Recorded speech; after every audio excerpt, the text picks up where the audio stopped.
Hello नमस्कार सत श्री अकाल आदाब खम्मा घनी दोस्तों, स्वागत है आपका एक और नए वीडियो में। जैसे कि हमने कल ही अनाउंस किया था, आज हम लोग क्या स्टार्ट करने वाले हैं। आज हम स्टार्ट करने वाले हैं जीएसटी का एक फ्रेश सीरीज़, जहाँ पे हम लोग जीएसटी के सारे lectures, amended lectures for November attempt upload करने वाले हैं।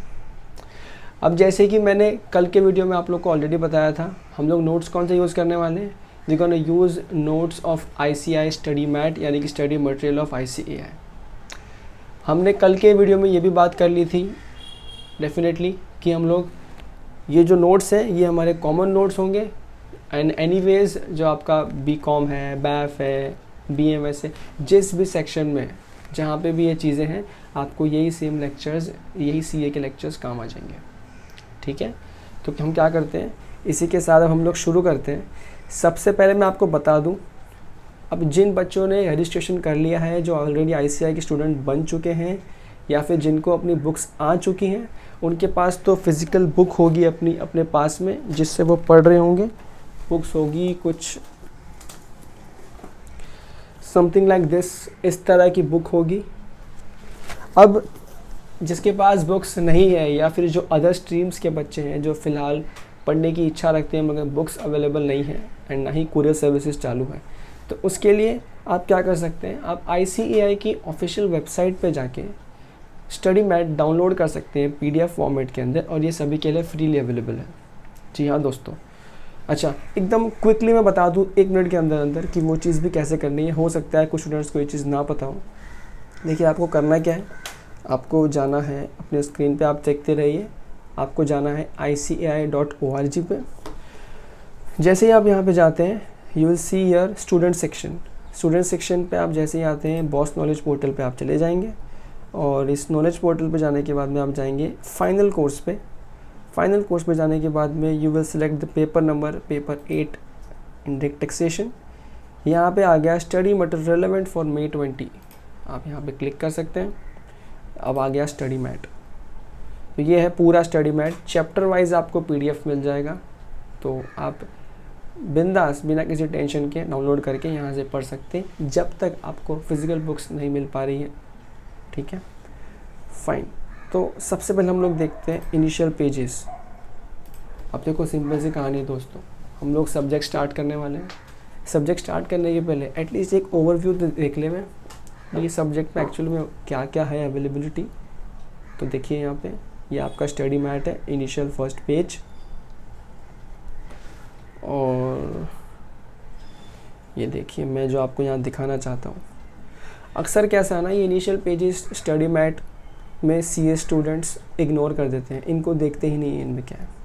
बट मेरा ये मानना है कि आपको मॉड्यूल का पूरा एक समराइज इन्फॉर्मेशन होना चाहिए कि आपको मॉड्यूल किस तरह से यूज़ करना है, ताकि आप उसका फुल फ्लैज बेटर वे में यूज़ कर सको अपने मॉड्यूल को।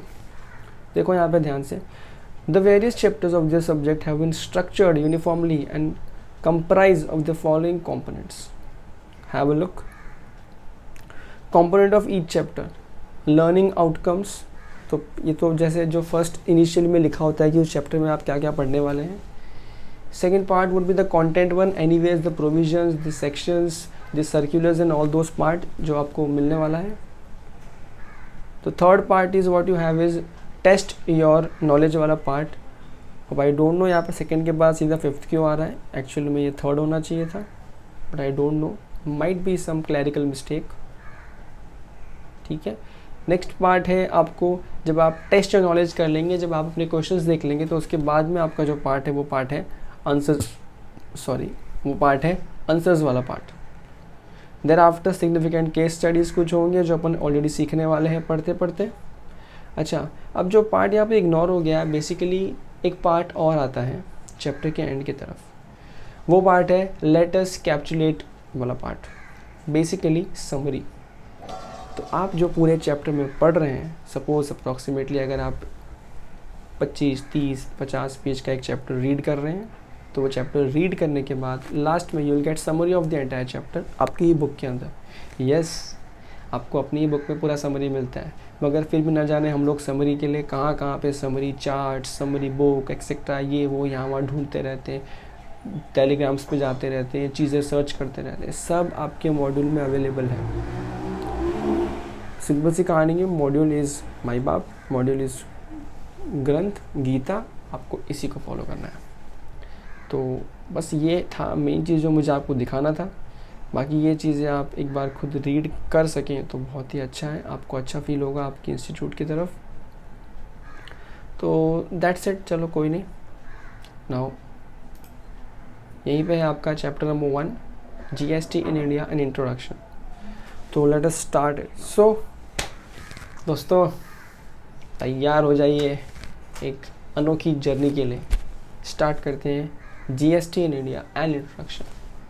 जीएसटी का इंट्रोडक्शन, सर क्या ये इंट्रोडक्शन ज़रूरी है? क्या ये एग्ज़ाम के अंदर रेलेवेंट है? अपन ने डे 1 बात किया था, it's not only about examination, it's about everything in practical, in general you need to no.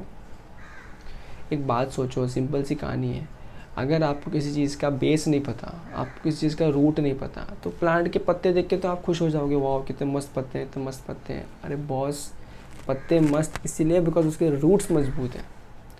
तो rather what I believe is roots should be मजबूत, I mean stronger the roots the better the fruit. So let's start. अच्छा, क्या आपको पता है GST कब आया था?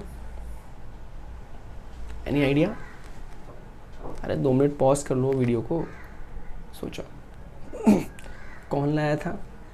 या आपके लिए और सिंपल कर देता हूँ, किसने उसकी इनॉग्रेशन सेरेमनी करी थी, कितने बजे करी थी? बहुत इंटरेस्टिंग स्टोरी है guys, if you don't know you must know. Yes, कुछ लोगों ने गेस किया और कुछ लोग तुक्के मार रहे हैं। The actual that is 1 July 2017। Yes, 1 जुलाई 2017 को आपका जीएसटी का जन्म हुआ था।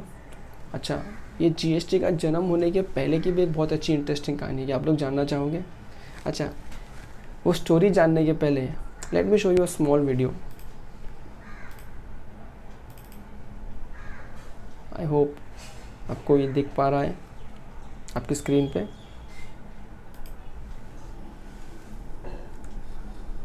आज इस मध्यरात्रि के समय हम सब मिलकर के देश का आगे का मार्ग सुनिश्चित करने जा रहे हैं।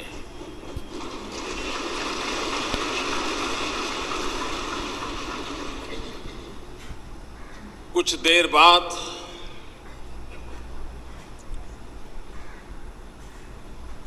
देश एक नई व्यवस्था के और चल पड़ेगा। 125 करोड़ देशवासी इस ऐतिहासिक घटना के साक्षी हैं।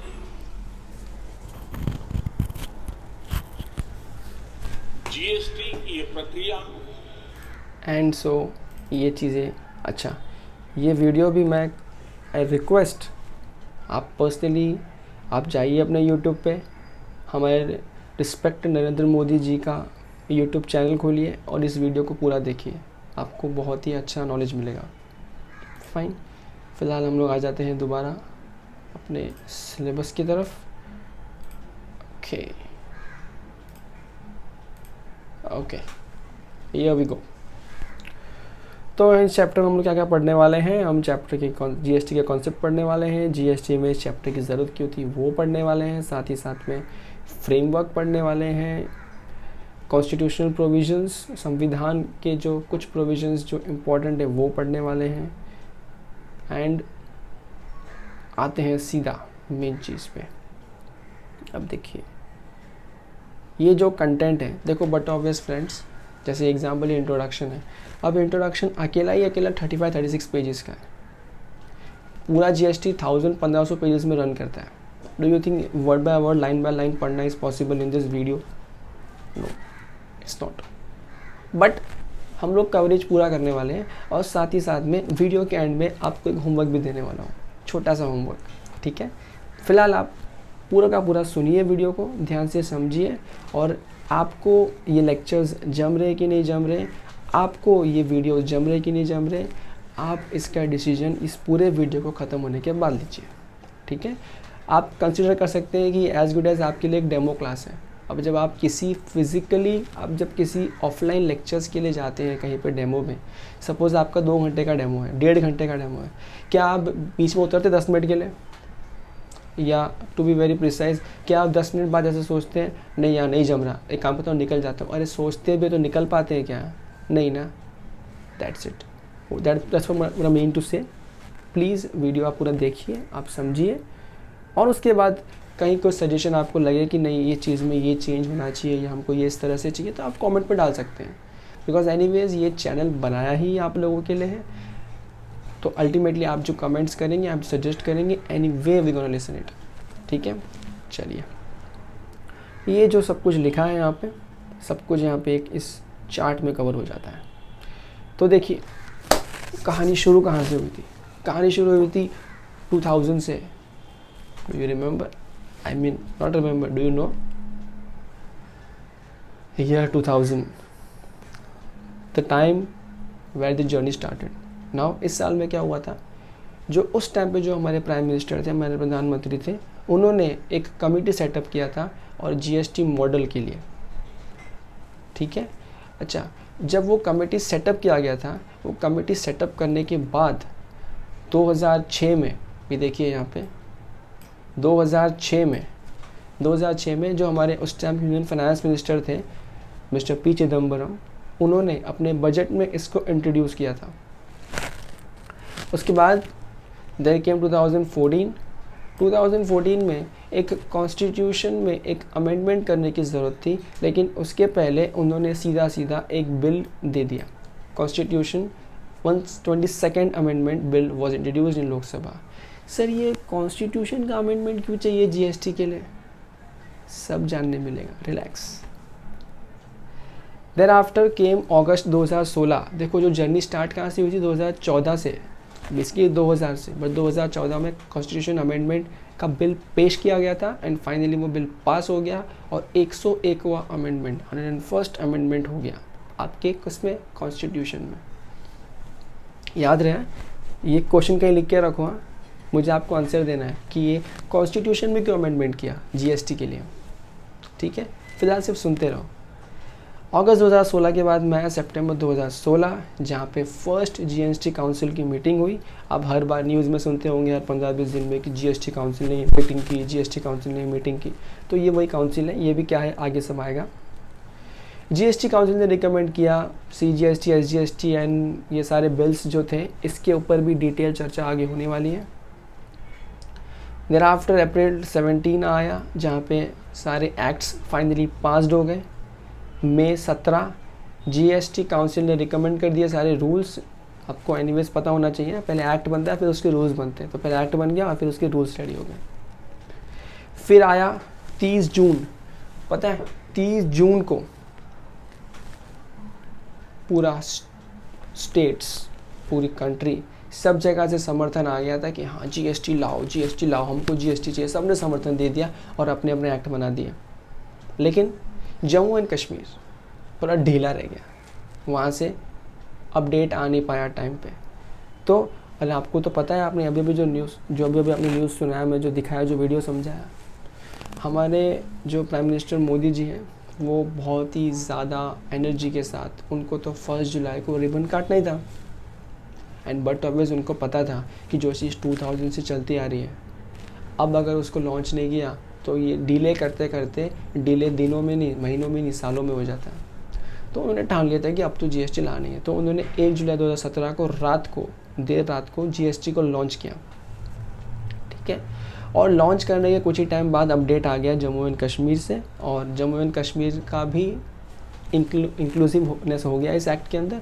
और फाइनली अब GST is applicable to whole of India including Jammu and Kashmir, ठीक है। अब वैसे अब तो एनीवेज आपको पता ही है जम्मू एंड कश्मीर इंडिया का पार्ट बन गया है, तो एनीवेज सब कुछ एप्लीकेबल हो गया है। लेकिन अभी तक हर एक्ट में इस चीज़ को अपडेट किया नहीं गया है। तो अभी भी हम लोग जब पढ़ते हैं लॉ तो उसी तरह से पढ़ते हैं कि ये एक्ट यहाँ पे एप्लीकेबल है बट जम्मू एंड कश्मीर में एप्लीकेबल नहीं है। So but in case of GST हम लोग पहले से यही पढ़ते आ रहे हैं, it is applicable to whole of country including Jammu and Kashmir, ठीक है।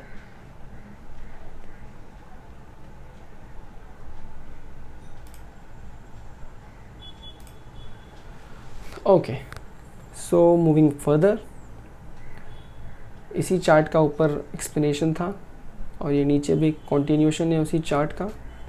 आ जाते हैं कॉन्सेप्ट ऑफ जीएसटी। क्या लगता है friends, what is GST sir, full form? कुछ बच्चे तो ये भी बोलते हैं good night sweet dreams take care, but वो नहीं है full form. It is actually goods and services tax. तो देखो ये जीएसटी का कॉन्सेप्ट क्यों आया और कैसे आया, इसको ना अपन ज़रा आराम से समझते हैं। जी यहाँ फोकस करो। आपको पता है 2 तरह के टैक्सेशन होते हैं कंट्री में, direct tax, indirect tax. Direct tax और इनडायरेक्ट टैक्स में मेन डिफरेंस क्या आता है? आंसर दो, अरे बोलो जोर से, मुंह से बोलना ही पड़ेगा, बोलो आंसर। हाँ, ये एक जन का आंसर है बॉस। दोनों में मेन डिफरेंस ये है कि डायरेक्ट टैक्स में आप बर्डन शिफ्ट कर सकते हो। हाँ सही पकड़े, डायरेक्ट टैक्स में आप बर्डन शिफ्ट नहीं कर सकते, इनडायरेक्ट टैक्स में आप बर्डन को शिफ्ट कर सकते हो।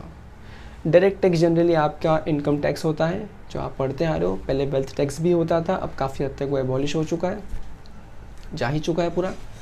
लेकिन इनडायरेक्ट टैक्सेशन में फॉर एग्जांपल जीएसटी, और जिन्होंने पहले के ज़माना देखा है उन्होंने VAT, service tax and all those things भी देखी है, ठीक है। सो अल्टीमेटली एक्सक्यूज मी,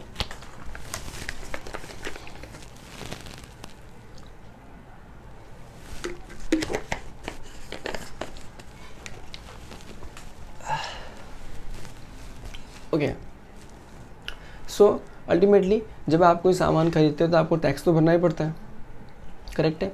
अब पहले के ज़माने में क्या था, पहले वैट भी था, सर्विस टैक्स भी था, कोई क्लैरिफिकेशन नहीं था, कोई चीज़ तो बहुत फिक्स थी, ये गुड्स है, ये सर्विसेज है, मगर कुछ जगह पे घमासान कन्फ्यूजन था कि सर ये गुड्स है कि ये सर्विस है। फॉर एग्जांपल ले लूँ, सुनो ध्यान से। आपने अगर पहले कभी खाना खाया ना जीएसटी आने के पहले तो उस ज़माने पे आपके बिल पे आपको वैट भी मिलता था और सर्विस टैक्स भी मिलता था। क्यों? कुछ लोग का ये मानना था कि वो खाना है, खाना तो गुड्स होता है ना, तो फिर उस पर वैट लगा दिया। कुछ लोग का ये मानना था अरे रेस्टोरेंट सर्विस दे रहे, वेटर आ रहा है, खाना खिला के जा रहा है, आई मीन खाना सर्व करके जा रहा है, तो उन्होंने क्या कह दिया, नहीं ये तो हो जाना चाहिए सर्विस। तो अब अल्टीमेटली हालांकि डिपार्टमेंट ने बाद में क्लैरिफिकेशन दिया था कि इसका ये पोर्शन होना चाहिए सर्विस टैक्स के लिए, तो ये पोर्शन होना चाहिए वैट के लिए, मगर वो कन्फ्यूजन के चक्कर में पब्लिक क्या करती थी, पूरे ही बिल पे सर्विस टैक्स और वैट दोनों लगा दी थी। नतीजा डबल टैक्सेशन। अब जीएसटी ना आप सिर्फ नाम पे मत जाइए, जीएसटी का कॉन्सेप्ट आज भी वही है जो वैट से निकल के आता है। वैट का फुल फॉर्म है वैल्यू एडेड टैक्स। हर स्टेज वाइज जैसे जैसे वैल्यू बढ़ते जाएगा, वैल्यू एडिशन होते जाएगा आपके प्रोडक्ट के कॉस्ट का, रेदर आपके प्रोडक्ट के सेलिंग प्राइस का, वैसे वैसे जितनी वैल्यू ऐड होती जाएगी उस पर टैक्स लगते जाएगा। एग्जाम्पल के तौर पे सपोज़ करो एक बंदा है जिसने मैन्युफैक्चरर से 100 रुपये का कोई गुड्स लिया है, तो मैन्युफैक्चरर ने 100 का बेचा, ठीक है। अब मैन्युफैक्चरर के लिए यूनिट के लिए सेल्स क्या है, 100 रुपया, वो 100 रुपये पे जीएसटी चार्ज करवा देगा। लेकिन वो अगर सपोज़ उसने ए को बेचा, अब ए थोड़ी 100 में बेचेगा बी को, तो ए ने क्या किया, 100 पे 20 रुपये प्लस किए, 20 रुपये को क्या बोलते हैं, वैल्यू एडिशन। अब 120 हो गया, अब 120 का ये बेच देगा, अब ये 120 पर टैक्स भरेगा, लेकिन एडिशन कितने का हुआ है, सिर्फ 20 का, तो अल्टीमेटली सिर्फ 20 पे ही टैक्स आएगा। तो यही मेन कॉन्सेप्ट है जीएसटी का, विच इज़ वैट वाला ही मेन कॉन्सेप्ट। मगर वैट में कुछ कमियां थी, खामियां थी, प्रॉब्लम्स थी, डेफिशिएंसीज थी, डीमेरिट्स थी, उनका सॉल्यूशन जीएसटी ने कर दिया, ठीक है। जिसको हमारे देश में हम जीएसटी बोलते हैं, बहुत सारी जगहों पे उसको आज भी वैट बोलते हैं। गल्फ़ कंट्रीज़ में रिसेंटली पहली बार इनडायरेक्ट टैक्सेशन लॉन्च किया गया है, वहाँ पे भी जीएसटी को लॉन्च किया गया है उनकी कंट्री में, बट ऑब्वियस, ठीक है। सो ये इसके बारे में और डिटेल में जानकारी थोड़े टाइम बाद आगे अपन पढ़ने वाले हैं। बट ये है बेसिक स्ट्रक्चर। तो मैंने बता दिया वैल्यू एडेड टैक्स से। Continuous chain of tax credit. अब देखो कैसा होता है ना, टैक्स क्रेडिट के ऊपर अपन थोड़ी देर में बात करेंगे, ठीक है, जस्ट थोड़ी देर में। Final burden borne by the final consumer, अपन ने भी डिस्कशन किया। अल्टीमेटली जीएसटी के अंदर यानी कि इंडायरेक्ट टैक्सेशन के अंदर जो मैंने एग्जांपल लिया था 100 रुपये में 120 का 140 का 180, ये फाइनली बताओ कौन भुगतेगा उस पूरे टैक्स को, कौन अपना बर्डन शिफ्ट करते जाएगा, कौन भुगतेगा? अल्टीमेटली कंज्यूमर भुगतेगा। सिंपल सी कहानी है। कंज्यूमर मतलब कौन? आप ही तो कंज्यूम करते हो, जाके ठूसते हो, खाते हो, पीते हो, सर्विसेज लेते हो, तो फिर आप ही भुगतोगे। इतना अच्छा जोक नहीं था बट ठीक है, कोई बात नहीं, तो नाटक मत करो। नो कास्केडिंग ऑफ टैक्सेस, ये मेन मकसद था जीएसटी को लाने का। पहले के ज़माने में टैक्स पे टैक्स लग रहा था, जैसे अपन ने अभी भी बात किया रेस्टोरेंट बिल का, एक खाने के ऊपर वैट लगा दिया, अब उसके ऊपर तुमने सर्विस टैक्स भी लगा दिया, तो डबल टैक्सेशन हो गया ना। इसको कास्केडिंग इफेक्ट बोलते हैं। इसके ऊपर भी आगे इन्फॉर्मेशन आने वाली है। जस्ट रिमेंबर, इन केस अगर तुम्हें लगे हम बहुत फास्ट जा रहे हैं, एक्चुअल में जस्ट एक इंट्रोडक्शन है, एक ओवरव्यू है पूरे सब्जेक्ट का, पूरा जो आप जीएसटी पढ़ने वाले हो। तो यहाँ पर हम लोग डिटेल में घुसने लगे तो एक ही चैप्टर अपना कम से कम पीछे 4 दिन ले लेगा, और उतना आपसे बर्दाश्त नहीं हो। मुझे चलेगा, लिखो कमेंट में, सर आप बनाओ बड़ा बड़ा लेक्चर, चलेगा, मैं बनाऊँगा, बट आई नो आप लोगों से बर्दाश्त नहीं होगा, ठीक है। तो हम लोग कवर कर रहे हैं, बाकी ये हर चीज़ को आगे हर चीज़ पे एक चैप्टर है, ठीक है। Okay, the next question come is या the next topic come is need for GST. GST की ज़रूरत क्या है? अरे भाई सिंपल सी कहानी है, दवाई की ज़रूरत कब पड़ती है? बीमार होने पे या स्वस्थ रहने पे? ऑब्वियसली बीमार होने पे। अब अगर आपका कंट्री में कुछ सिस्टम ऐसा था जहाँ पे बीमारी थी, बीमारी को सॉल्व करने के लिए क्या चाहिए कंट्री के अंदर? तो क्या होता है कंट्री के अंदर? तो नए कानून बनते हैं, और नया कानून के नाम पे क्या बन के आया? जीएसटी का एक्ट बन के आया, ठीक है। तो यहाँ देखो सिंपल सी कहानी है, जो अर्लियर वैल्यू एडिशन टैक्सेस के जो डेफिशिएंसीज थे उसी को क्योर करने के लिए ills of existing indirect tax regime बनाया गया है आपका जीएसटी, ठीक है। अब नेक्स्ट पॉइंट देखो क्या है, deficiencies in the value added taxation system. वही पुराना ज़माना याद रहे, जब अपन बोलेंगे फैट का सिस्टम मतलब पुराना सिस्टम, जीएसटी का मतलब आज का सिस्टम। नए ज़माने की बात बाद में करेंगे, पहले आते हैं डेफिशिएंसीज। भाई दिक्कत क्या थी? पहला पॉइंट वापस रिपीट कर दिया, क्या है? Double taxation. Example already discuss कर लिया और ये पॉइंट डिस्कस हो चुका है। नेक्स्ट है CENVAT did not include chain of value addition. अब ये क्या है?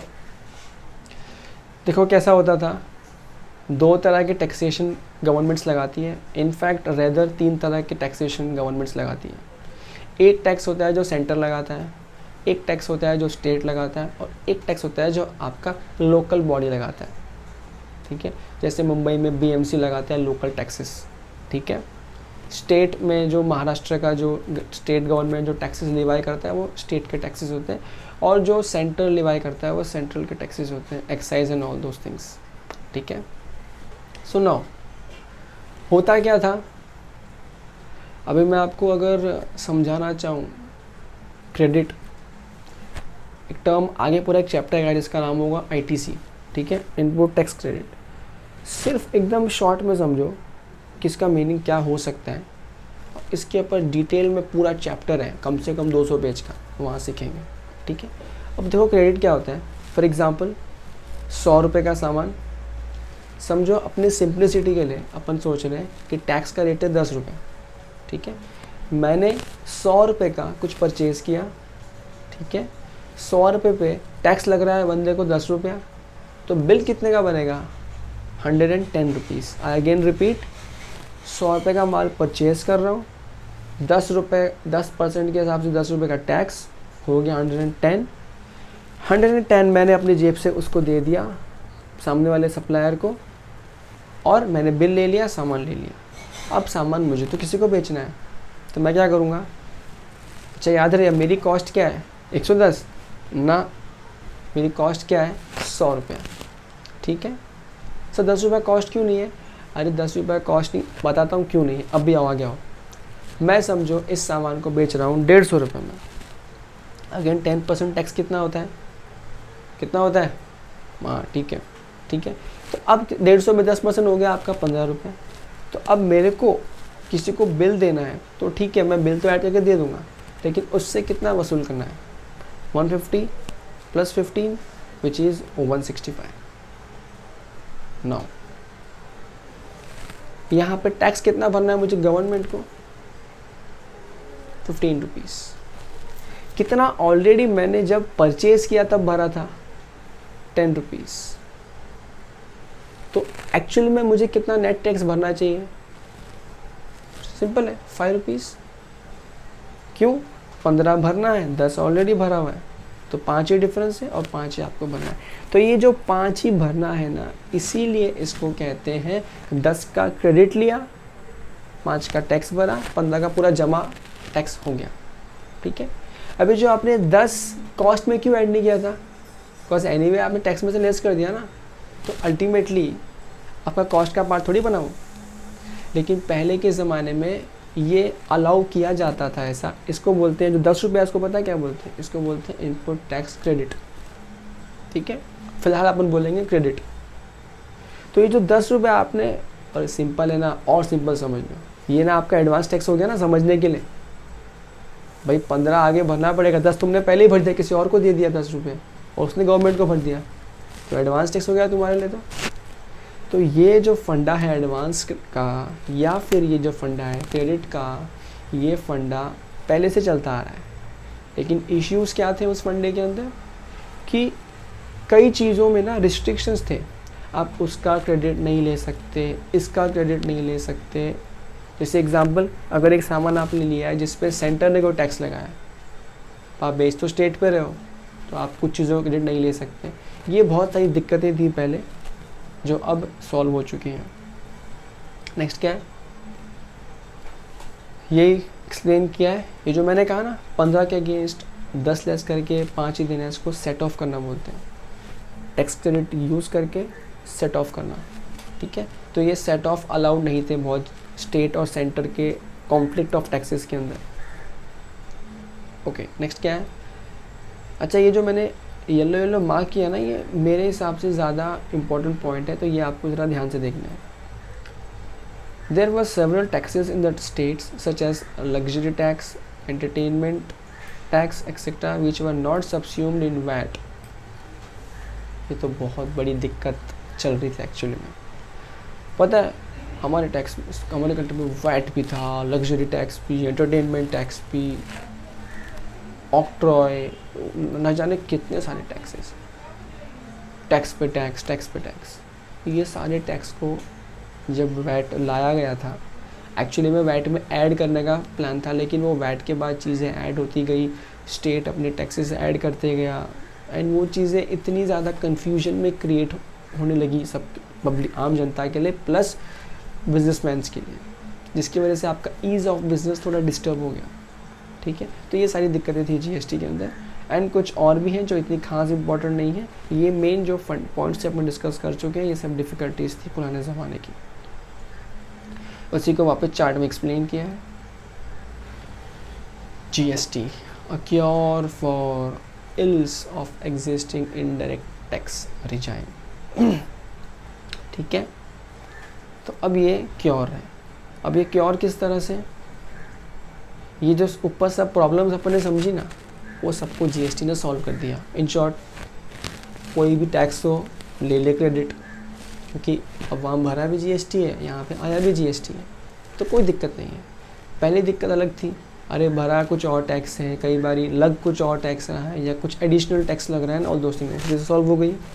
साथ ही साथ में in GST regime the major indirect taxes have been subsumed in the ambit of GST.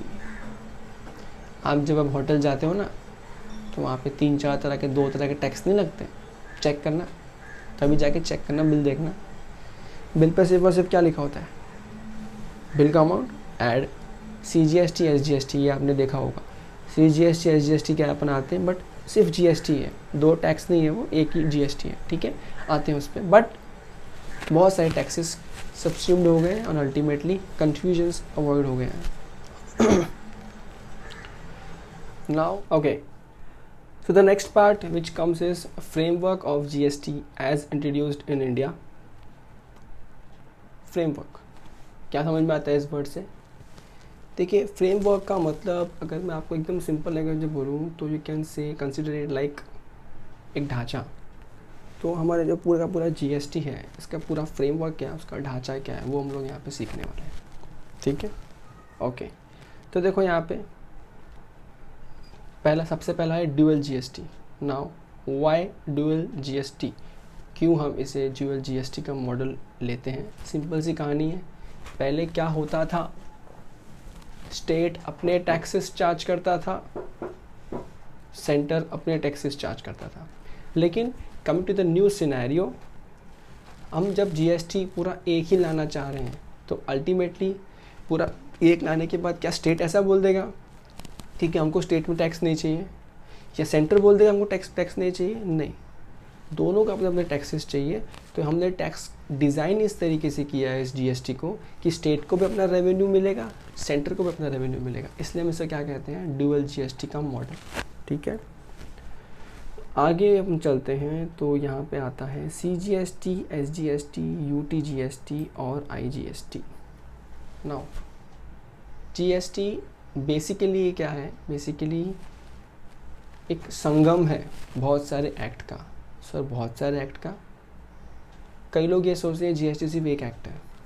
देखो ध्यान से सुनो, मैं एक शॉर्ट में समझाने का ट्राई करता हूँ। सबसे पहली बात तो है एसजीएसटी एक्ट, ठीक है, सॉरी सबसे पहला एक्ट है सीजीएसटी एक्ट। अब ये सीजीएसटी एक्ट क्या है, central goods and service tax act, ये सेंटर ने बनाया है, ठीक है।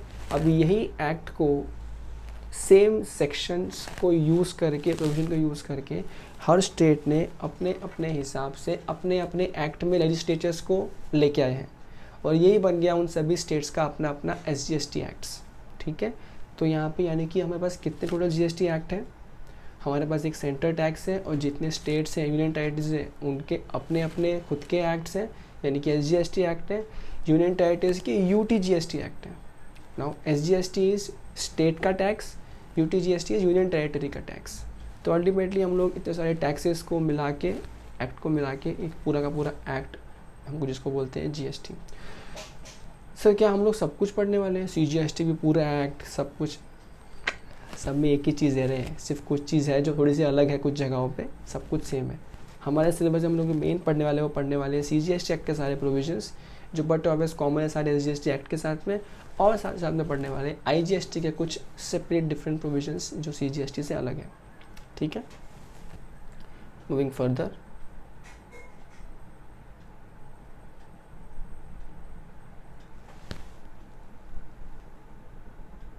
अच्छा यहाँ पे ये बात भी मैं क्लियर कर दूँ, सर टैक्सेस किस तरह से लगाए जाते हैं।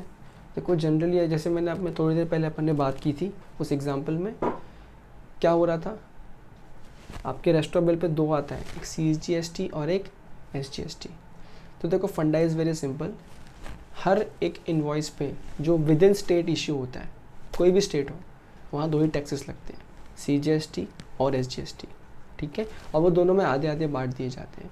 सपोजिंग अगर हम महाराष्ट्र में आज की डेट में, तो महाराष्ट्र में ए सर्व्स टू बी या बी सर्व्स टू सी, तीनों महाराष्ट्र में, तो तीनों भी आपस में क्या चार्ज करेंगे, they will charge SGST and CGST, ठीक है, जो भी रेट है उनका। अच्छा सर डबल टैक्स है क्या यहाँ पे? नहीं है, जो भी टैक्स का रेट, एग्जाम्पल अगर टैक्स का रेट 18% है तो 9% सीजीएसटी, 9% एसजीएसटी। लेकिन अगर एक महाराष्ट्र का बंदा गुड सप्लाई कर रहा है गुजरात के बंदे को, तो वहाँ पे सपोज टैक्स रेट 18% ही है, तो यहाँ पे अब सीजीएसटी एसजीएसटी चार्ज नहीं होगी, यहाँ पे क्या चार्ज होगा, आईजीएसटी, उतना ही, टोटल 18%, ठीक है। अब ये क्यों इस तरह के स्ट्रक्चर है, ये सेम इसी तरह से बनाया गया आपका ड्यूअल मॉडल, इसलिए हम कहते हैं बिकॉज यहाँ पे सेंटर को अपनी इनकम चाहिए, स्टेट को अपनी इनकम चाहिए, और उसका सुलह करने के लिए इन तरह के एक्ट्स को बनाया गया है। आगे आएगा डिटेल में सब कुछ, डोंट वरी। अपन फिलहाल क्या कर रहे हैं, सिर्फ एक समराइज फॉर्मेट में माइंड में डाल रहे हैं कि क्या क्या चीज़ें हम लोग पढ़ सकते हैं, आगे पढ़ने वाले हैं। ठीक है, ये जो मैंने बताया वही लिखा है अभी। अच्छा, ये मैं ऑलरेडी बता चुका हूँ आपको, लेजिस्लेटिव फ्रेमवर्क। ये देखिए यहाँ पे अगर कुछ इंपॉर्टेंट मार्क किया है, though there are multiple SGST legislations, the basic features of law are uniform in all SGST legislations। जैसे कि मैंने अभी भी बताया, जो सेंटर ने लिखा है वही सेम चीज़ें स्टेट ने लिखी हुई है, लेकिन क्योंकि हमारे यहाँ पे इंडिया में फेडरल सिस्टम है, हमारे कॉन्स्टिट्यूशन में फेडरल सिस्टम हम लोग फॉलो करते हैं, तो स्टेट अपने पावर को यूज़ करके अपने हिसाब से लेजिस्लेचर में अपने एक्ट बनाता है, सेंटर अपने बनाता है। हालांकि दोनों की सुलह के साथ कॉमन बन रहा है, लेकिन एक सिंगल एक्ट सबके लिए नहीं बन सकता। ठीक है, और अगर सिंगल एक्ट सबके लिए बनता है तो फिर तो वो हो गया सेंट्रल टैक्स का सेंट्रल एक्ट, ऐसा नहीं है। ठीक है, नेक्स्ट है जो इम्पोर्टेंट है फ्रेमवर्क जो हम लोग पढ़ रहे हैं, वो है classification of goods and services. ठीक है, अब ये ना एक ये पहले ना बहुत दिक्कतें होती थी, समझता नहीं था यार, ये हमको गुड्स दिख रहा है मगर क्या ये सर्विस है, हमको सर्विस दिख रहा है मगर यार तो गुड भी हो सकता है, गुड जैसा दिख रहा है। फॉर एग्जांपल, कभी आपने अपने घर में पेंटिंग का काम कराया तो हो गई। उस पेंटिंग के काम के अंदर दो तरह के कॉन्ट्रैक्ट किए जाते हैं। एक में आप ये कहते हो हम मटेरियल हम ला के देंगे, सामान हम ला के देंगे, तुम्हें सिर्फ क्या करना है, आके पेंट करके जाना है। दूसरा कॉन्ट्रैक्ट क्या होता है, यहाँ पे हम कहते हैं हमको ये सब मच नहीं पालना है, सामान लेके आओ, ये सब दुनिया भर का तू खुद ला, सब खुद लेके आ और खुद लगा और हमको कलर करके रूम दे दे। पहले वाले केस में जहाँ पे आपने उससे सिर्फ कलर करवाया है, वो तो प्योर सर्विस दिख रहा है। दूसरे वाले केस में तो आप उससे सामान भी आप उसी से ले रहे हो, कलर भी उससे करवा रहे हो, अगेन कॉम्बो हो गया सर्विस का और गुड्स का, दोनों चार्ज कर दोगे क्या? नहीं ना। ये डिफ़िकल्टीज़ जो पहले थी, ये डिफ़िकल्टीज़ अब नहीं रही। GST ने इन प्रॉब्लम को सॉल्व कर दिया है और यहाँ पे हम लेके आ गए हैं सिस्टम जिसका नाम है हार्मोनाइज सिस्टम।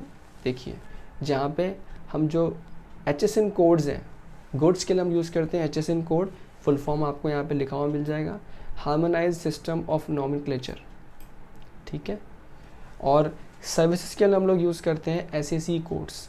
ठीक है, अब ये सारी लिस्ट ऑफ कोड्स आपके सिलेबस का पार्ट नहीं है, लेकिन जस्ट एक समझने के लिए समझ लो, HSN code is nothing but goods को नाम दे देना नंबर के फॉर्म में, इस कोड के फॉर्म में।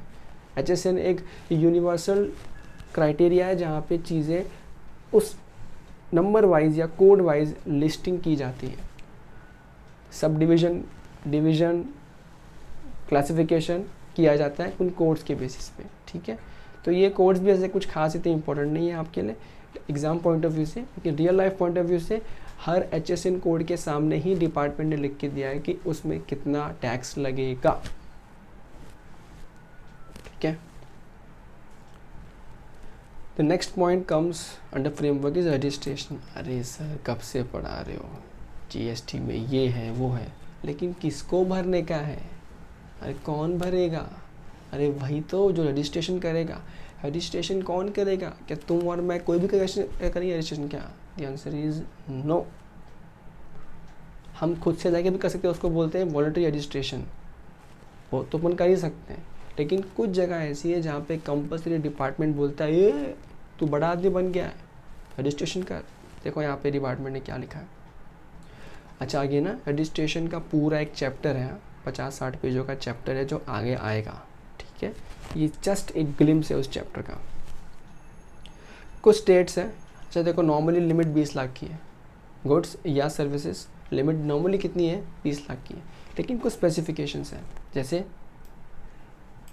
जो ये वाले स्टेट्स हैं, मणिपुर, मिज़ोरम, नागालैंड, त्रिपुरा, इन स्टेट्स के अंदर अगर आपकी लिमिट गुड्स की या सर्विसेज की आप 10 लाख की वैल्यू क्रॉस कर देते हो, रजिस्ट्रेशन करवाना कंपलसरी है। दूसरे कुछ स्टेट्स की बात करते हैं, अरुणाचल प्रदेश, मेघालय, सिक्किम, उत्तराखंड, पुडुचेरी, तेलंगाना, यहाँ लिमिट कितनी है? 20 लाख। 20 लाख तक इसका सॉरी लिमिट हम लोग 20 लाख हर साल चेक करते हैं, एक बार चेक करते हैं, सबका ऐड करके चेक करते हैं। ध्यान से सुनो, ये सारी इन्फॉर्मेशन उस चैप्टर में डिटेल में आएगी। ऐसे तो मैं आपको अगर सच बताऊं तो ये सब सारी चीज़ें बता रहा हूँ, जो आपको समझा रहा हूँ, ये चीज़ें सिर्फ विद इन स्टेट एप्लीकेबल है। एनी अगर आप आउटसाइड द स्टेट कुछ चीज़ें सेल परचेज या ट्रांजेक्शन करते हो, बिजनेस ट्रांजेक्शन करते हो, वो लिमिट एप्लीकेबल नहीं है वहाँ पे। आपको टैक्स रजिस्ट्रेशन करना कंपलसरी है, आएगा, ये सब कुछ आएगा। रिलैक्स, फिलहाल सिर्फ ग्लिम्स लेते रहो। जो बाकी स्टेट्स हैं आपका Jammu and Kashmir, Assam, Himachal Pradesh and all other states, वहाँ पे 20 लाख की लिमिट है सर्विसेज के लिए और 40 लाख की लिमिट है गुड्स के लिए। अगेन देखो यहाँ पे तुमको एस्ट्रिंग मार्क मिलेगा और ये चीज़ें चलो तुम यहीं पे देख लो। Persons engage exclusively in supply of goods, तो सिर्फ गुड्स दे रहा है, अगर याद रखो गुड्स और सर्विस दोनों दे रहा है तो 20 लाख की लिमिट रहेगी। 20 लाख 20 लाख 20 लाख। लेकिन अगर वो बंदा गुड्स और सर्विसेज दोनों ना देके सिर्फ गुड्स दे रहा है तो आपके पास लिमिट है 40 लाख की। फाइन। तो next comes the most important part of the framework which is composition scheme. Now क्या है ये कॉम्पोजिशन स्कीम? इसको हम लोग ना आम भाषा में ऐसा बोलते हैं, छोटे लोग की स्कीम। डोंट ऑफेंड, छोटे लोग की स्कीम का मतलब यहाँ पे ये है, आपको पता है जीएसटी में बहुत सारे रिटर्न्स हैं, हर महीने की रिटर्न्स है 3B, फिर आपको एवरी क्वार्टरली जीएसटी 1 भरना पड़ता है, एक एनुअल रिटर्न भरना पड़ता है, अगर आपके टर्नओवर ज़्यादा है तो मंथली जीएसटी 1 भी भरना पड़ता है।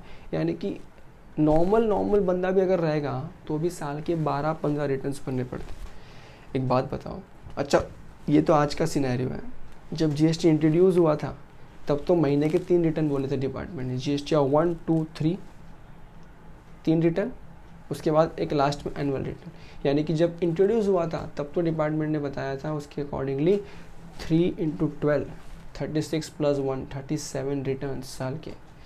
एक बात बताओ, आदमी रिटर्न फाइल करेगा कि बिजनेस करेगा, है ना? अब तुम बोलोगे सर सीए रखेगा, सीए करेगा ना। एक छोटा व्यापारी तुम्हारे एरिया में, तुम्हारा थोड़ा सा राशन वाला, नन्ना मुन्ना राशन वाला, नन्हे मुन्ने कोई और दुकान वाले, कोई आइसक्रीम वाइसक्रीम बेच रहे हैं, क्या ये बेचारे दिन भर रिटर्न्स भरते रहेंगे जीएसटी के? जस्ट इमेजिन ना, तुमको दर्द हुआ ना, अरे छोड़ो, सपोज तुम्हारा वड़ा पाव का दुकान है, हाँ तो क्या हो सकता है ना, तुम्हारा वड़ा पाव का दुकान है, अब तुम रोड पे लारी लगा रहे हो मस्त, ये तुमको लगता है बोलो वड़ा पाव वाले गरीब लोग होते हैं, कम कमाते हैं, सोचना भी मत, तुमसे ज़्यादा कमाते हैं वो। तो सपोज करो आपका वड़ा पाव का बिजनेस है और वड़ा पाव की बिजनेस आप लगा रहे हो और आप अच्छा खासा टर्नओवर कर रहे हो। अब टर्नओवर आपका 20 लाख तो क्रॉस कर गया, रजिस्ट्रेशन तो कंपलसरी हो गया, लेकिन इतने रिटर्न अगर तुमको भरना पता तुम क्या बोलोगे? ये जानते मेरे को वड़ा पाव ही नहीं बेचने का है। इस डिपार्टमेंट ने क्या बोला, अरे तू रो मत तू relax, what we can do for you is will give you a simple scheme. एक ऐसी स्कीम, सपोज ऐसी स्कीम मिल जाए जहाँ पे तुमको बोल दिया जाए साल के सिर्फ 4 रिटर्न भर और लास्ट में एनुअल भर दे 5, चाहे खुश रहे। कैसा लगा सुन के? सोचो। तो ये स्कीम जो लाए हैं डिपार्टमेंट, उसको बोलते हैं कॉम्पोजिशन स्कीम। इसके ऊपर भी वापस डिटेल डिस्कशन आगे आने वाला है फर्दर चैप्टर्स में, तो हम ज़्यादा और डीप में नहीं जा रहे। मैंने आपको मतलब समझा दिया कि ये क्या है, सिंपल स्कीम है। ओके, फिर आते हैं कुछ एग्जेम्पशंस। अब पहले भी वैट में भी कुछ एग्जेम्पशंस थे, सर्विस टैक्स में भी कुछ एग्जेम्पशंस थे, वैसे ही कुछ एग्जेम्पशन वैट में भी है, सॉरी जीएसटी में भी है। सर किस तरह के एग्जेम्पशन? अरे सब चीज़ पे टैक्स थोड़ी ले सकते हैं सर, एग्जांपल दो, हमको तो ऐसे नहीं समझता। ले लो एग्जांपल, खुदा ना खास्ता सपोज करो तुम्हारा कोई परिवार नहीं, सपोज तुम्हारा कोई पहचान वाला भगवान को प्यारे हो गए, स्वर्गीय हो गए। अब तुम सब लोग वो बॉडी लेके पहुंच गए शमशान घाट उनकी आखिरी तिथियों को पूरा करने के लिए। अब जब तुम वो क्रियाकर्म पूरा कर रहे हो, बॉडी लेके गेट पे खड़े हो, तुमको जो भी चार्ज लगता है वो चार्ज तुमसे लिया जा रहा है, और वो बंदा ऐसा खड़ा है, सर पहले जीएसटी दो, हाउ विल यू फील? सच बताओ, दिल को चुभा कि नहीं चुभा? अरे यार एक बंदा मर रहा है तुम उससे टैक्स मांग रहे हो, व्हाट नॉनसेंस। अब हॉस्पिटल गए इलाज करवाना, को बुखार हुआ, हॉस्पिटल में इलाज करवाने गए हो, अब आदमी बुखार का इलाज करेगा कि तुम्हारा जीएसटी भरेगा? इसीलिए गवर्नमेंट ने ऐसी बहुत सारी लंबी लिस्ट दी है जहाँ पे गवर्नमेंट ने बताया कि इन चीज़ों पे जीएसटी से एग्जेम्पशन है, जीएसटी नहीं लगेगा। सो कौन सी लिस्ट है? डिटेल में एक पूरा चैप्टर है सिर्फ एग्जेम्पशन पे, 200 पेज का, तब सीख लेंगे, ठीक है। सीमलेस फ्लो ऑफ क्रेडिट, ये हम लोग ऑलरेडी समझ चुके हैं। यहाँ पे जो क्रेडिट होता है वो सीमलेसली फ्लो होता है। जिस तुमने किसी पूरे कंट्री में तुमने किसी से भी सामान लिया है, अब तुम कहीं पे भी बेच रहे हो, तुमने जो भरा तुम उसको वसूल कर पाओगे, क्रेडिट ले पाओगे। याद है एडवांस टैक्स टाइप का जो चीज़ था उसका बेनिफिट ले पाओगे। वही चीज़ें यहाँ पे लिखी हैं। अब देखो यहाँ पे एक छोटा सा इलस्ट्रेशन है, 2 इलस्ट्रेशन होंगे, हम एक समझ के रखते हैं, दूसरा आपको देखना है होमवर्क। याद है मैंने कहा था कुछ होमवर्क दूंगा, ये आपका पहला होमवर्क। तो यहाँ देखो, एक बंदा है, वो बी को सर्विसेज या गुड्स कुछ दे रहा है, कितने का? 10,000 का। 10,000 का वो गुड्स दे रहा है। अब एग्जाम्पल समझ के चलो यहाँ पे कि 18% टैक्स है, ठीक है। अब हम मान के चल रहे हैं कि ये विद इन स्टेट ही चल रहा है। 18% टैक्स अगर है तो आधा आधा होगा 9%, तो 9% CGST, 9% SGST, it becomes 1800 rupees GST। तो ये हो गया बिल 11,800 का। नौ याद रहे मैंने पहले ही कहा था हमारी मेन कॉस्ट तो 10,000 ही रहने वाली है। आगे चलते हैं। इस बंदे ने क्या किया, 20% का अपना प्रॉफिट मार्जिन ऐड किया और किसी और को बेच रहा है, यानी कि सी को बेच रहा है, ठीक है। अब ये बंदा 10,000 का 20% इस 2,000 तो हो गया 12,000। 12,000 में सेल कर रहा है, उस पर अगेन 18% GST CGST हो गया, 9% दोनों हो गया। 4160 का बिल आया। अब देखो ये तुमको GST भरने को आया ना, लेकिन कितना ऑलरेडी भर चुके हो? इतना तो भर चुके हो। तुम्हारा वही advance tax, input tax credit, तो तुमको बचा वही भरना चाहिए। तो देखो सेम चीज़ यहाँ पे, तुमको 1080 लेस क्रेडिट, तुम्हारा 900 ऑलरेडी भरा हुआ है, तुमको 180 ही सिर्फ भरना है CGST के लिए, सेम SGST के लिए। ये ठीक है, तुमको एकदम लेमैन लैंग्वेज में ये एग्जांपल दिया है और लेमैन ही तुमको मैंने समझाया। एक्चुअली में टैक्स कैलकुलेशन इसी तरीके से होता है, मगर उसका थोड़ा अलग फॉर्मुलेशन है, अलग सिस्टम है, अलग रूल्स है, डिपार्टमेंट की सर्कुलर्स एंड क्लैरिफिकेशन है, उन सबको लेके ही हम लोग टैक्स निकालते हैं। फिलहाल तुम्हारे एक लेमैन के समझने के लिए इनफ है समझना, ठीक है। तो इन शॉर्ट 180 क्या है? CGST पेबल, और ये 1080 SGST पेबल, और हमने क्रेडिट को एडजस्ट कर दिया और फाइनली नेट अमाउंट भरने को आ गया। अब ये गवर्नमेंट का क्या रेवेन्यू हुआ वो देखो। तो देखो यहाँ पे जो A ने B को दिया 900 गवर्नमेंट का, फिर जब B ने C को दिया सिर्फ नेट ही दिया 180, तो गवर्नमेंट के पास कितना पहुँचा? 1080, 1080, और ये तो गवर्नमेंट को चाहिए था। 2 आदमी से मिल गया एक आदमी की जगह पर, सिंपल सी कहानी है। सेम है, उन्होंने एग्जाम्पल दोबारा बताया इंटर स्टेट में, जहाँ पे IGST आ जाएगा। तो ये आप घर पे खुद देखोगे, दिक्कत आएगी तो मुझसे पूछोगे।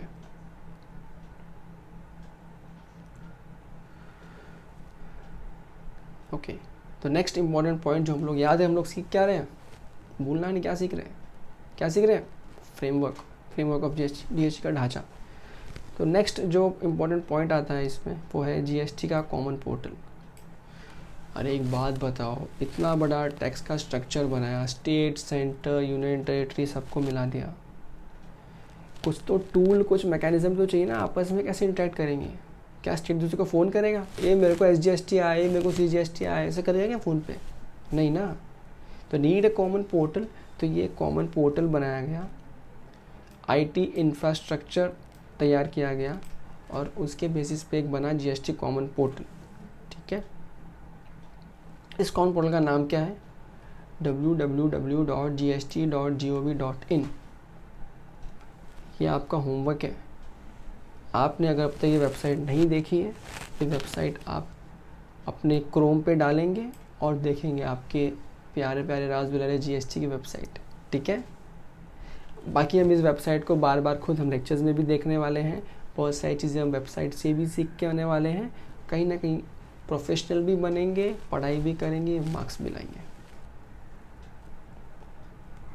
ये देखो कुछ इस तरह का दिखता है वो, आप देखोगे तो आपको इस तरह का दिखेगा। अच्छा, इसके बाद जो ये वाला पार्ट है ना, जैसे ई-वे बिल का पार्ट, इस ई-वे बिल के ऊपर अगेन चैप्टर में डिस्कशन आएगा, तो मैं जानबूझ के पर्पसली अभी डिस्कस नहीं कर रहा हूँ, वरना you may get bit confuse, to leave it for the time being, will discuss it in detail properly in further part. Okay, next है GSP एंड ASP।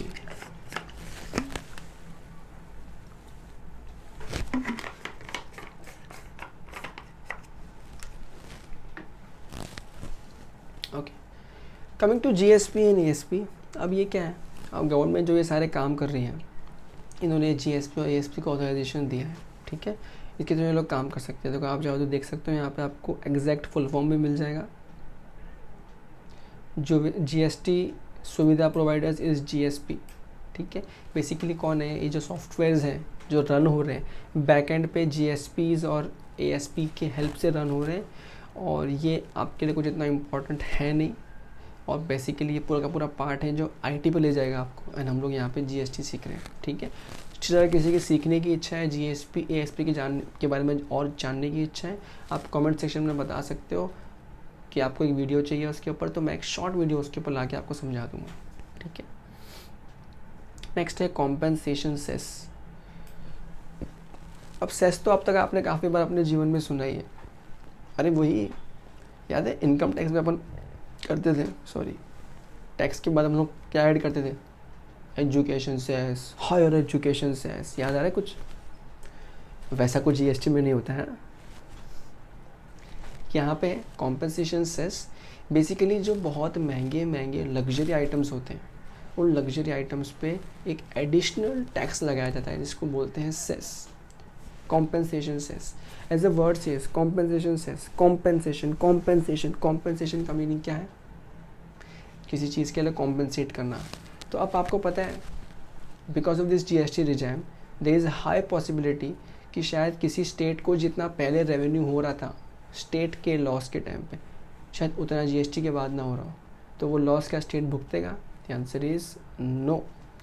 तो गवर्नमेंट ने ये सिस्टम निकाला जहाँ पे गवर्नमेंट ने इसको फॉर्मुलेट इस तरीके से कर दिया कि जो ये एक्स्ट्रा सेस चार्ज कर रहे हैं, ये गवर्नमेंट कैलकुलेशन करके अपने एल्गोरिदम्स को सेट करके कैलकुलेशन पूरा करने के बाद, एनालिसिस करने के बाद, जिस स्टेट के जो रेवेन्यू जितना कम पड़ा उनको ये कॉम्पेंसेट कर दिया जाता है, ये सेस उनके टैक्स रेवेन्यूज़ के फॉर्म में, ठीक है।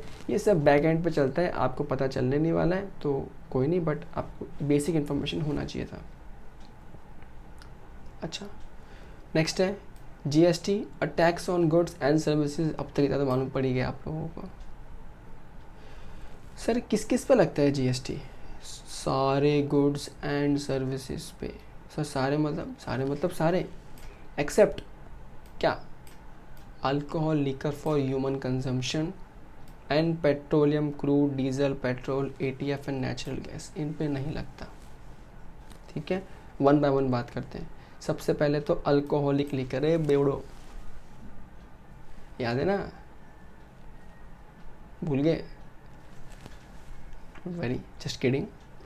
तो ये जो बेवड़े लोग होते हैं ना, बेवड़े लोग, ये बेवड़े लोग का जो लिकर होता है, ये दारू के ऊपर, कौन सा दारू?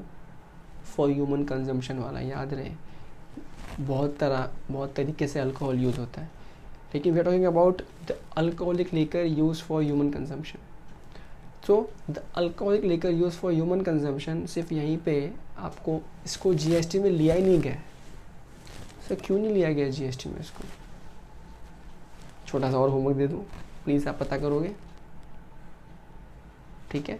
पता करके कमेंट सेक्शन में ज़रूर लिखना, व्हाई डू यू थिंक कि alcoholic liquor for human consumption पे को GST के एक्ट में ही नहीं लिया है, मतलब इन पे GST नहीं लग सकता।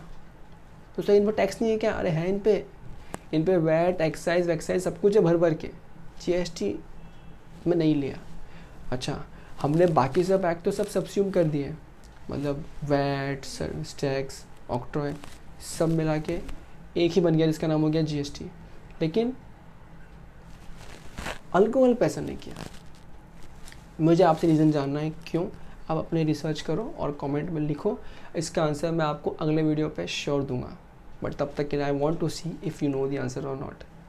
अच्छा सर, आंसर देने पे जीत गया तो क्या मिलेगा? अरे मिलेगा एक गिव अवे, प्यारा सा नन्ना मुन्ना सा मस्त सा। आगे चलते हैं। नेक्स्ट कहाँ पे एप्लीकेबल नहीं है? Petroleum, crude, diesel, petrol, ETF, in all दो, ये सब जो चीज़ें हैं इन पे एप्लीकेबल नहीं है। लेकिन ऐसा नहीं कि कभी इन पे एप्लीकेबल होगा नहीं, इनको जीएसटी के दायरे में रखा है, फिलहाल उस पर जीएसटी लागू नहीं किया है। मतलब फ्यूचर में इन पे से स्टेट टैक्सेस और सेंट्रल टैक्स हटा के जीएसटी लगा देंगे, बट अल्कोहल को तो एक्ट के ही बाहर रखा है। ठीक है। अच्छा सर, ये पेट्रोलियम वाले अब तक क्यों नहीं ऐड किए गए? अब तक जीएसटी के अंदर क्यों इनको नहीं लिया गया? इनका बहुत सिंपल रीज़न है, अभी तक गवर्नमेंट खुद श्योर नहीं है कौन सा स्टेट कौन सा सेंटर को कितना लॉस कितना प्रॉफिट हो सकता है इन चीज़ों की वजह से। तो जानबूझ के स्टेट्स अपना रेवेन्यू छोड़ना चाहते हैं, ना ही सेंटर अपना रेवेन्यू छोड़ना चाहते हैं। सो safe side what they did is, उन्होंने अभी तक इसको होल्ड पर रखा है, बट जीएसटी काउंसिल जब रिकमेंड करेगा और चीज़ें डिस्कशन होंगी और आगे अप्रूव हो जाएगी तो डेफिनेटली ये भी जीएसटी में आ जाएंगे। बट अल्कोहल क्यों नहीं आएगा? करो पता करो। सेम कुछ कहानी टोबैको की है। टोबैको भी जीएसटी के परव्यू में तो आता है, जीएसटी लिवाई कर सकते हैं, मतलब लिवाई होता है टोबैको पे, लेकिन union government has also retain the power to levy excise duty. तो वहाँ पे जीएसटी भी घुसा दिया, एक्साइज भी घुसा दिया। सर ये क्या है? कुछ चीज़ें ऐसी हैं जहाँ पे रेवेन्यू भर के होता है, गवर्नमेंट नहीं छोड़ना चाह रही है, भर एक्साइज भी भर जीएसटी। और ये जो तम्बाकू अम्बू खाने वाले हैं इनको क्या फ़र्क पड़ता है? 10 की चीज़ का 15 भी देंगे, 20 भी देंगे, 25 भी देंगे, हंसते हंसते गवर्नमेंट लेती है। एंड एनीवेज सच बताऊँ, इट इज़ ऑल्सो नेसेसरी ना to demotivate all this people. सोचो आज अगर टोबैको तम्बाकू सस्ता कर दिया जाए, एकदम सस्ता कर दिया जाए, तो ज़्यादा लोग खाएंगे कि कम लोग खाएंगे? ऑब्वियसली ज़्यादा लोग खाएंगे ना। तो to avoid all those things हम लोग क्या करते हैं, इसी तरीके से करते हैं उसको, मतलब नहीं लेते या फिर लेते हैं तो इस तरीके से टैक्स बढ़ा के लेते हैं। ठीक है, चलते हैं आगे।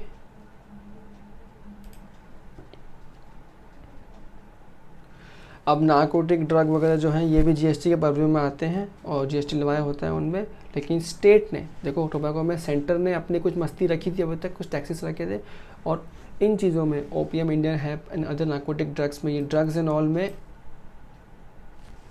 वही तुम्हारा गांजा वंजा, उसमें क्या है, अभी तक स्टेट ने भी अपने टैक्सेस छोड़े नहीं है पूरे तरीके से, स्टेट के टैक्सेस भी लग रहे हैं और साथ में जीएसटी के परव्यू में भी उसको रखा है।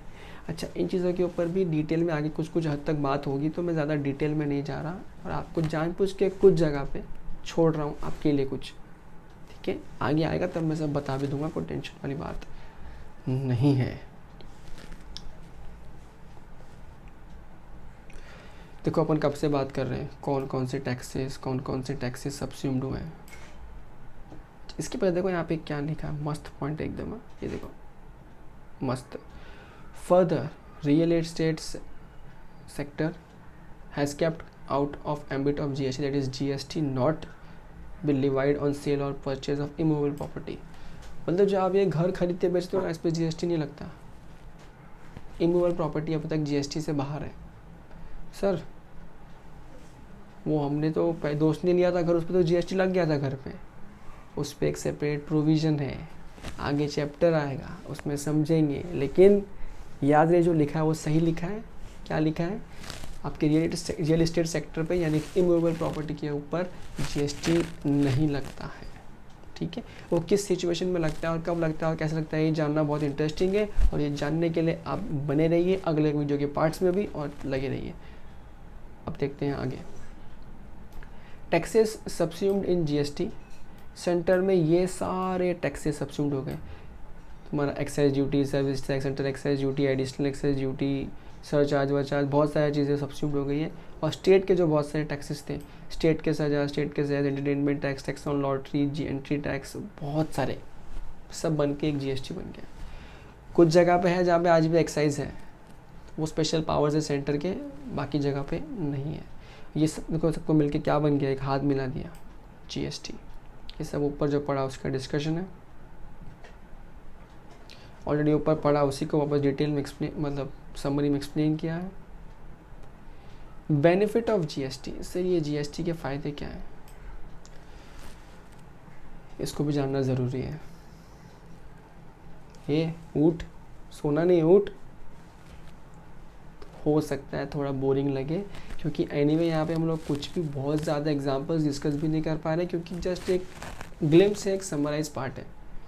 नेक्स्ट पार्ट में जहाँ पे चीज़ें डिटेल में आएंगी और चैप्टर वाइज आएंगी, स्पेसिफिक आएंगी, वहाँ पे we will be able to discuss things in a better way. ठीक है। बेनिफिट्स ऑफ टू इकोनॉमी, पहला creation of unified national market. Simple है, पहले ऐसा होता था, मेरे को लैपटॉप लेना है, मुंबई में सस्ता मिलेगा, राजस्थान में महंगा मिलेगा। अब ये चीज़ें थोड़ी अलग हो गई हैं। अच्छा पहले ऐसा क्यों था, मुंबई में वैट अलग परसेंट पे चल रहा है, राजस्थान पे अलग चल रहा है, गुजरात पे अलग चल रहा है। अब ऐसा है क्या, नहीं है, पूरे देश की एक ही रेट चलती है। एक रेट चलेगी तो टैक्सेस भी जब एक ही रेट पे चल रहे हैं तो सेम अमाउंट चार्ज किया जाएगा लोगों से, तो अल्टीमेटली बेनिफिट हो रहा है और एक यूनिफाइड मार्केट बन के आ रहा है। Boost to make in India initiative, simple है ना, एक बंदे को पहले तुम 10 तरह के टैक्सेस में फंसा के रखोगे तो 10 तरह से कंप्लाई करना बेटर है कि एक या दो कंप्लायंसेस में कंप्लाई करना बेटर है। सिंपल, एक या दो वाले में। तो इसलिए अब ज़्यादा लोग बिजनेस कर पा रहे हैं, इसलिए आप जब आप देखते भी हैं तो आपको सब जगह दिखता है आजकल स्टार्टअप। जीएसटी ने एक बहुत बड़ा बूस्ट दिया स्टार्टअप इंडस्ट्री को।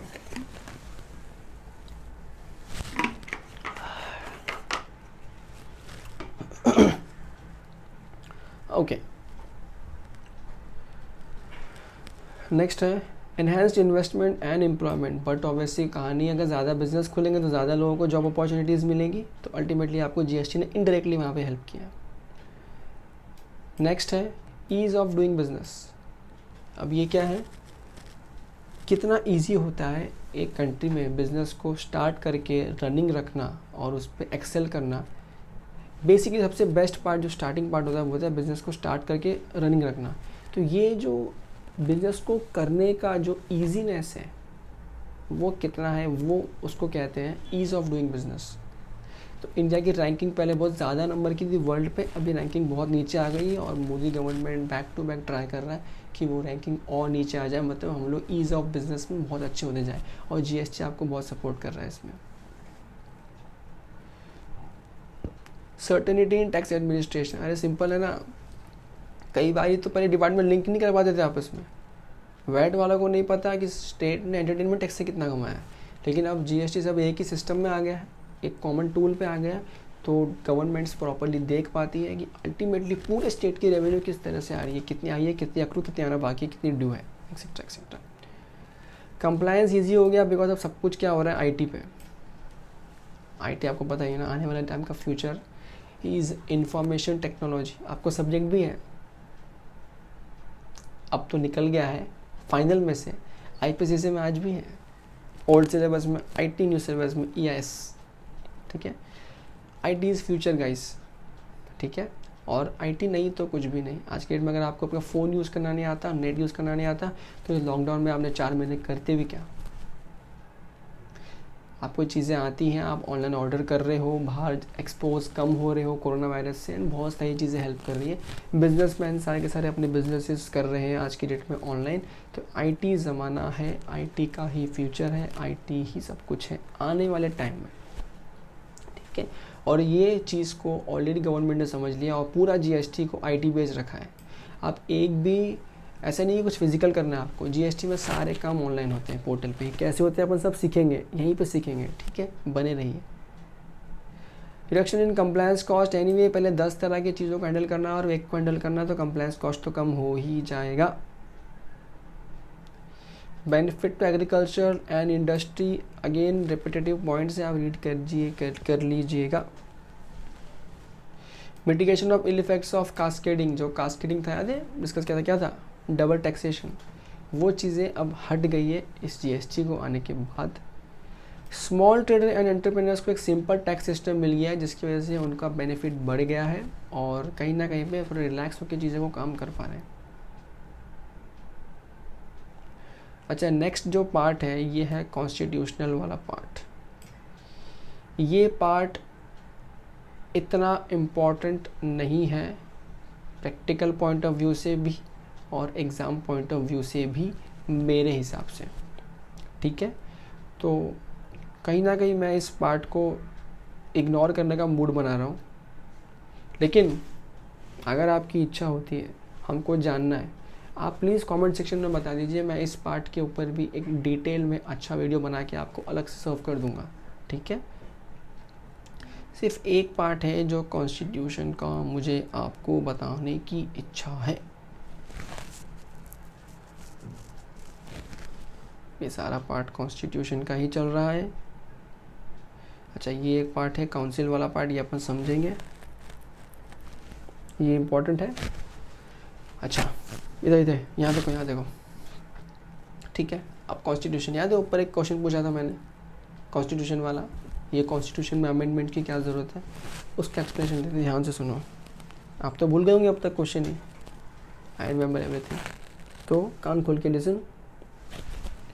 कैसा होता है इंडिया में, we are using federal system of in a constitution, जहाँ पे स्टेट के अपने पावर है, स्टेट के और सेंटर के अपने पावर है।